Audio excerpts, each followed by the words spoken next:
Hi, I'm Tom Eschen, the host of this Power and Politics podcast. The conversations about the issues that are impacting you the most with the people and the advocates that are making those decisions and holding them accountable along the way. Today we sit down with the Center for Law and Justice Director, Tayshaun Murdock, and we speak on the heels of a violent week in Albany. So he provides some of his answers and solutions to some of that violence that's taken place, especially amongst young people in the city of Albany. As we know, there's also that $400 million that's been proposed for the city of Albany by State Governor Kathy Hochul. We ask him how he would spend that money. We also talk about some of the initiatives they're planning on moving forward with, including zero youth detention, their role in the conversations among reparations here in the state of New York, and much, much more. Thanks so much for watching and listening. As always, you can listen to wherever you get your podcasts, so subscribe now to Power and Politics, or you can watch on our YouTube page, CBS 6 Albany.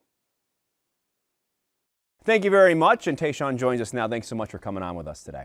No problem. Let's begin with what's been going on here in the city over the course of the last week. After a pretty quiet beginning to the month of January, 4 acts of violence this week in about a 48-hour period. I'm curious, how do you respond to that? And more importantly, what are some of the solutions here? We had some young teens that were shot just in Albany this week. Yeah, I think it's heartbreaking, and we're seeing continued acts of violence all across the city of Albany, but in particular the South End. And for a while I've been saying, hey, we need to do better at finding ways to pour resources into areas where we know that acts of violence take place. We know that youth need programming, and we know that there are a need for services like mental health support, individuals with housing, and so many other things that are needed to prevent and to support with reducing violence. You mentioned the youth programs, and I think that obviously is something that you see as a need here. What does that look like? I guess, what do you think the status is right now when it comes to that, and where could an enhancement be? At least a quick fix even. Right, so I don't think that our youth programs really identify with our youth in our communities.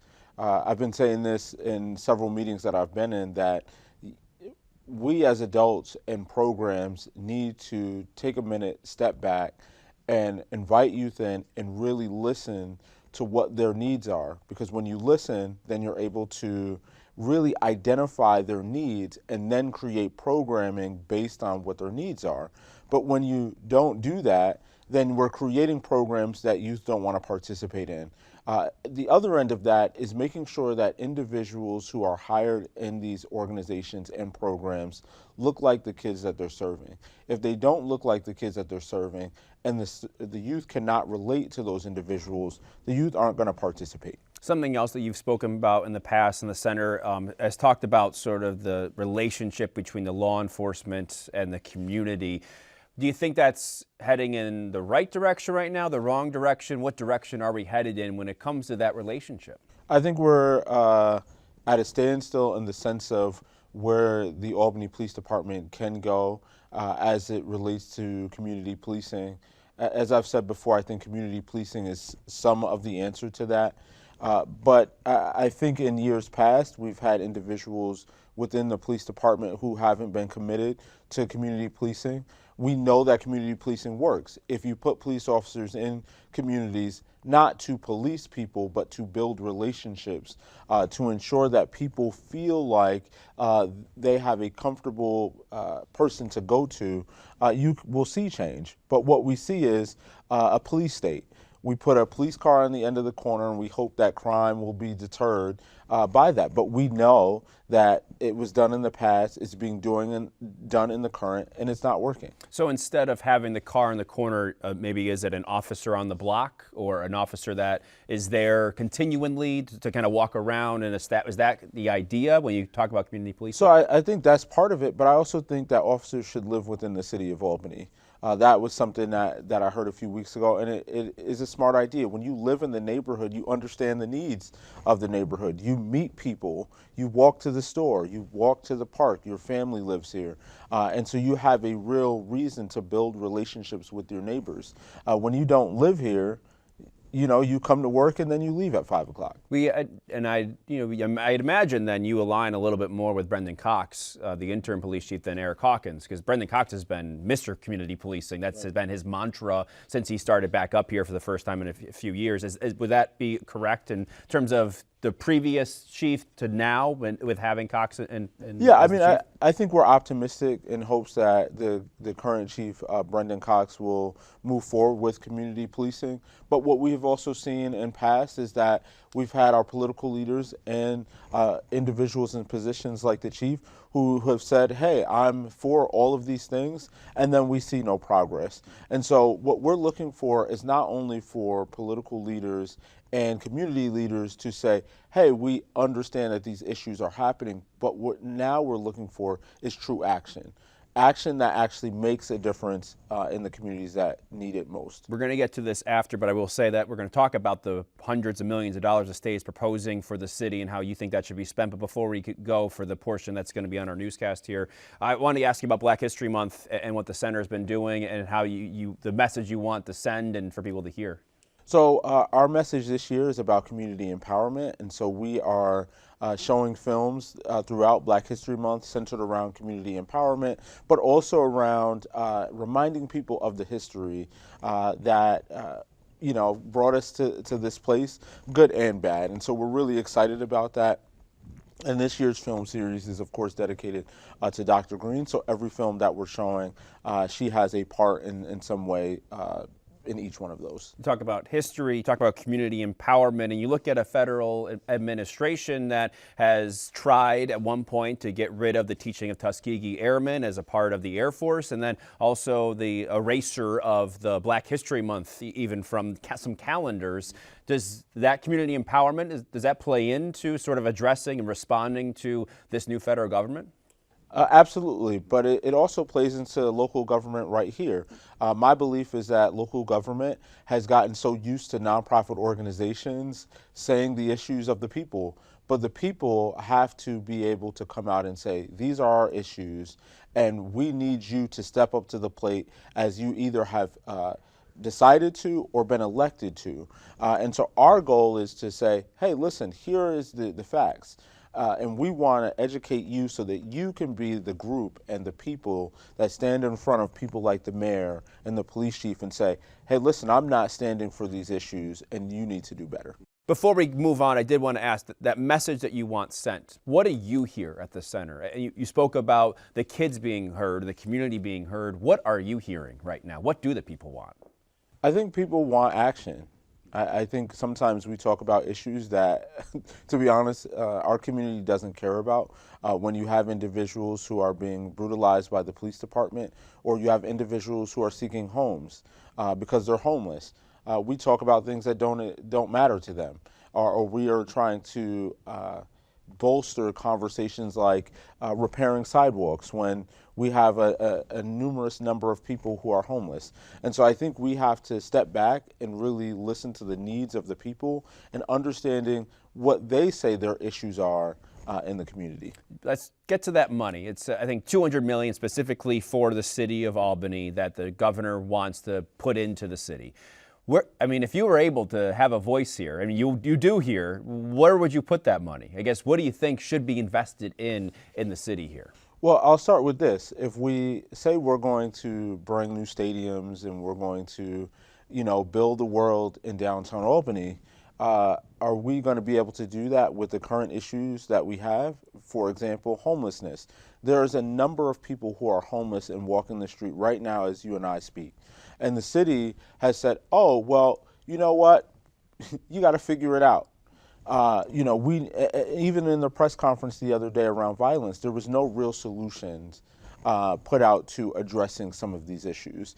And so I think that $2 million needs to be sorted out in a way that also applies resource to areas where they're hard hit by things like violence and drug use and homelessness. Is that a business that, I'm just curious what that looks like. Is that a business that gets that money? Is it creating maybe a new center? What does that look like? So I think, Dr. Green always said there should be a multi-service center where people can go to one place and get all of the services that they need. I also think that there should be a coalition created of organizations that immediately do work in these communities where we're not just meeting to meet, but we're providing immediate action so that we see immediate change. Do you think like that's flooding the streets with workers, social workers, Absolutely. individuals that can address some of these needs? Absolutely, because I think that we as nonprofits hope that the individuals will come to us, but what we're seeing is that they're not able to come to us. And because of trauma and mistrust, they're not always willing to come to us. And so we have to meet people where they are. We have to rebuild relationships. We have to rebuild trust in order for people to believe not only that our system is for them, but it's going to work for them. And not only that, but that the services that are being provided are truly there, not on a transactional basis, but on a true basis of making change. It's really interesting. I started my career in Syracuse, and they did a lot there with the homeless community, obviously a city that faces some of the same issues that Albany does. And then there's an organization, a gentleman that started, it's called In My Father's Kitchen, and I went out with him, and he brings meals to individuals, and he talks to them. And it feels like that's what I kind of envision when you talk about flooding the streets. It's not pulling people off the street and throwing them into one of these centers, right? It's more of a compassionate and more than him, I guess you could say, because he does a very good job on his own, but you almost would hope there's some of that and then more of that to help people, like you said, where they're at, right? Right. I think that you have to get to know people. When you get to know people and it's on a empathized basis and, I'm saying, hey, how are you? Tell me a little bit about yourself. And it's not transactional. It's not because I want to meet a grant requirement or I need to get this number of homeless people housed. It's more so because I care about you and I want you to be just as successful and have the ability to live comfortably as I do. We talked earlier about the youth programs and what it would take to kind of get them in a different light and on a different path. Something that I know that Dr. Green had spoken about before she passed was zero youth detention. And there was a commission and there was a lot done up until a point. And then it sort of fell by the wayside.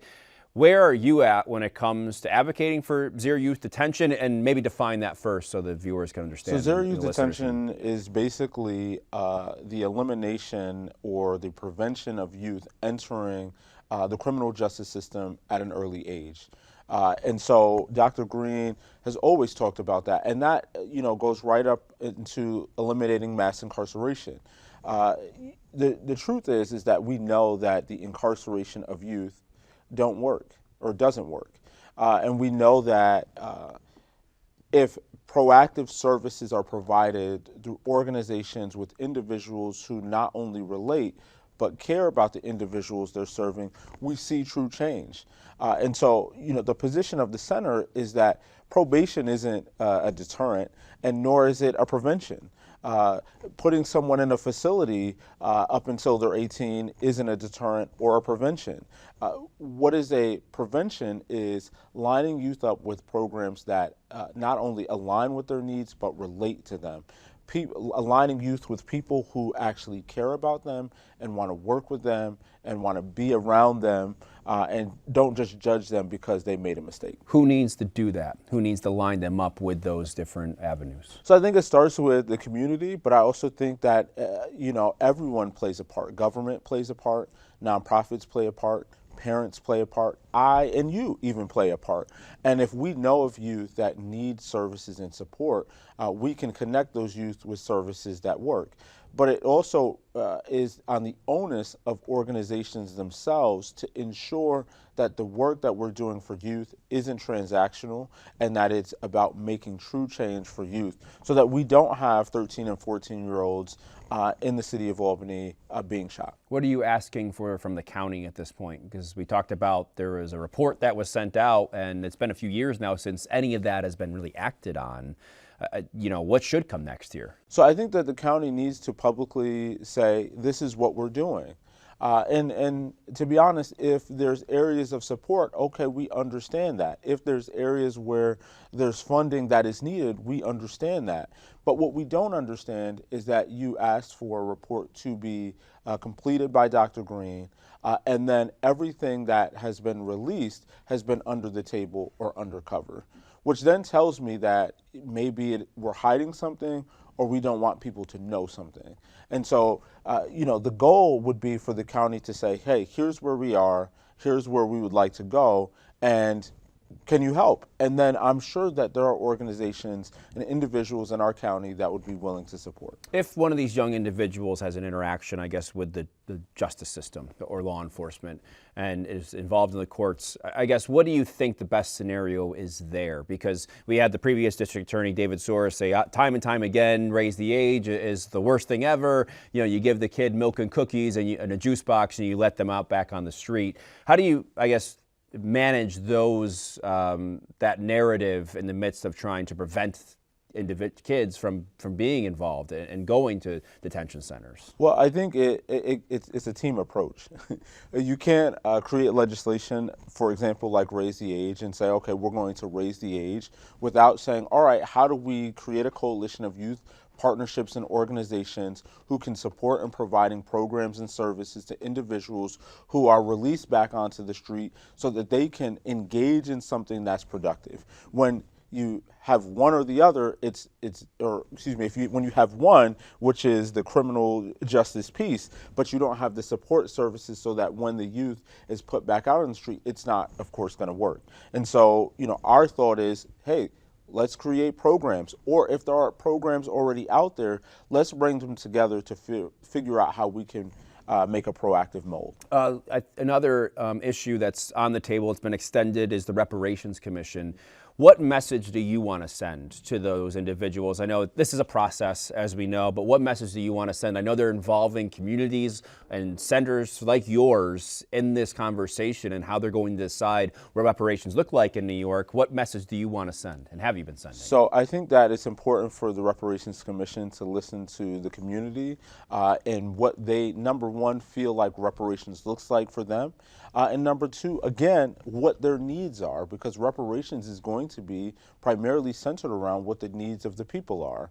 And so I think that, it's great to have a commission. It's great to have people that always attend these meetings in the room, but it's even more powerful when you have people who are not normally accessed in the room to provide feedback that supports a possible movement of reparations in the future. For you, is reparations a check? Is it an investment in maybe black-owned businesses? I've heard a few different proposals here. What should that look like? So I think reparations can be multiple things. Dr. Green had always said we need to look at reparations from a multifaceted approach. It can be a check in someone's hand, but it also can be land ownership. It can be business. It can be education. And I think that is what we need to explore. But I don't think that reparations is a one-size-fits-all approach. I don't think we hand checks to people and just say, hey, here's a check and figure it out. Because look at what happened with the stimulus checks when those were handed out.